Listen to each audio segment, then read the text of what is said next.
Hello, everyone, and welcome back to Heart, our safe space to sit down and talk about love and relationships, friend to friend, just as we always do. How is everyone doing?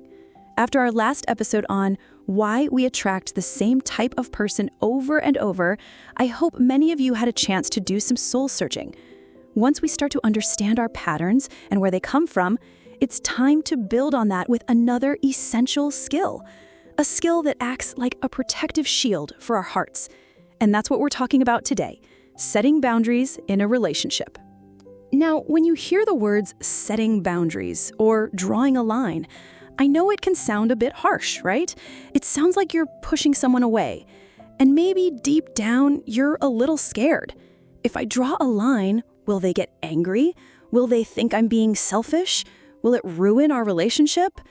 These fears are so real, and they are the main reason so many of us choose to feel uncomfortable, to carry the weight of other people's feelings and to agree to things we're not okay with over and over again. Today, we're going to reframe how we think about boundaries. We're going to discover that a boundary isn't a cold, hard wall. Instead, it's a beautiful garden fence that we build to protect the sacred space of our hearts. And most importantly, we can communicate this in a way that is gentle, kind, yet incredibly firm and powerful. If you're tired of being the good girl or the people pleaser who always has to say yes to everyone, this episode is for you. Get your heart ready and let's learn how to love ourselves through action together. Before we get to the how, let's first get on the same page about the what. Because so many of us misunderstand boundaries, thinking they are about building high walls to keep people out. But that's not it at all. I want you to picture your home. Your home is your sense of self, your heart, your life energy. A boundary is like the fence around your home. A fence isn't there to push people away. It's there to define your property. It shows where your personal space begins and where public space ends. It helps us know what is our responsibility and what is someone else's. For safety and security, a fence helps prevent just anyone from wandering in and breaking things or causing chaos in our home. And for beauty and intention, we can choose a beautiful fence, decorate it, and have a strong gate. And we are the ones who get to decide who we open the gate for and welcome into our home. See how different that is from a wall? A wall is solid and isolating, but a fence is clear and defines a space. It's a peaceful way of communicating. This is my space, and I take good care of it. So why is having this heart fence so important? It teaches others how to treat you. When we have no clear boundaries, it's like leaving our front door wide open. Anyone can come in, leave a mess, and take what they want. But when we have a clear fence and a gate, others learn, oh, with this person, you need to knock first. You can't speak to this person that way. It creates a standard of mutual respect. It protects your energy and mental health.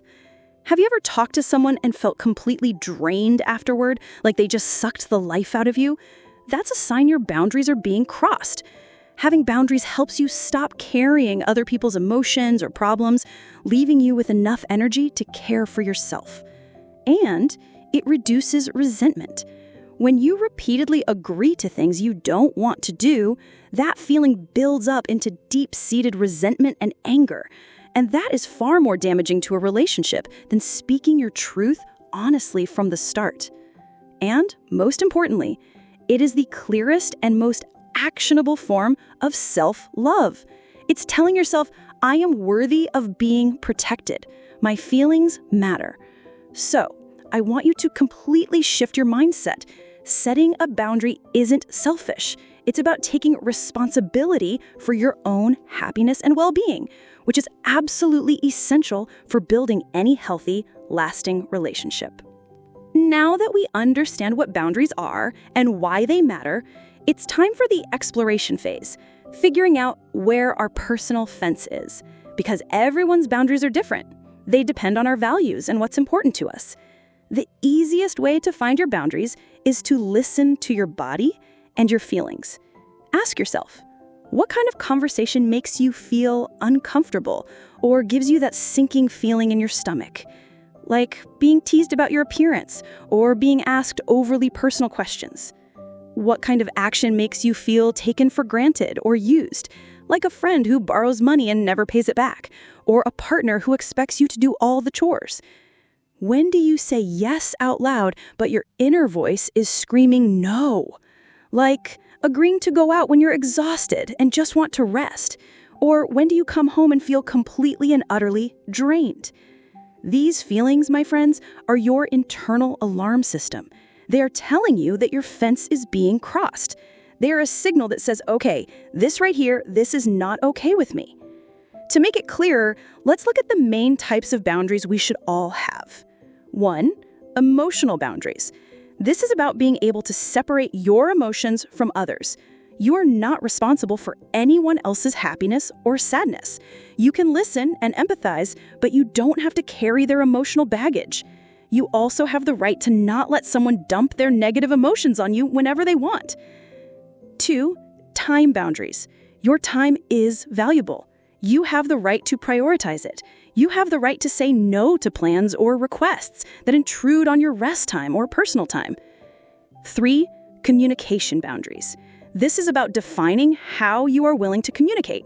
For example, we can discuss this calmly, but if you start raising your voice or using harsh words, I'm going to step away from the conversation. Or, you can call me if it's an emergency, but for general things, please send me a text. 4, physical boundaries. This is about your personal space and what kind of touch you are comfortable with. You have every right to say, I'm not in the mood for a hug right now, or I'm not ready for that, without feeling guilty. 5, material boundaries. This defines the limits on your possessions. This could be about lending money, your car, or other personal items. Take some quiet time for yourself, friends, and try to make a list. For each category, what makes you feel good and what makes you feel bad. Knowing your own fence is the most important first step before you can ask others to respect it. All right, we've arrived at the part everyone has been waiting for. Now that you know your fence, how do you communicate it to others while still maintaining a good relationship? The secret is clarity combined with compassion. There's a simple formula I want to give you that you can start using today. It's a communication technique called the I statement. It's all about starting with I to express your own feelings and needs without blaming or judging the other person. This magic formula has 4 parts. I feel, your feeling, plus when, the specific behavior happens, plus because, the effect it has on you, plus I would appreciate it if, or next time could we state your need or offer a solution. Let's look at some examples to make it super clear. Scenario 1. Your partner likes to make harsh jokes about you in front of friends, and it embarrasses you. The wrong way? Why do you always have to talk to me like that? Don't you have any respect for me? Using the I statement formula. Hey, honey, I feel a little hurt and embarrassed when you make those kinds of jokes about me in front of our friends, because it makes me feel small. Next time we're with everyone, could we please stick to other topics? Scenario 2. A close friend always calls you late at night to vent, and it's affecting your sleep. The wrong way, why are you calling now? I'm trying to sleep. This sounds harsh and dismissive. Using the I statement formula. Hey, I feel so concerned for you, and I always want to be there to listen, but when you call me late at night, because I have to wake up early for work, it leaves me feeling really tired the next day. How about this? If it's an emergency, please call anytime. But if you just need to vent, could you text me or could we schedule a call on Saturday?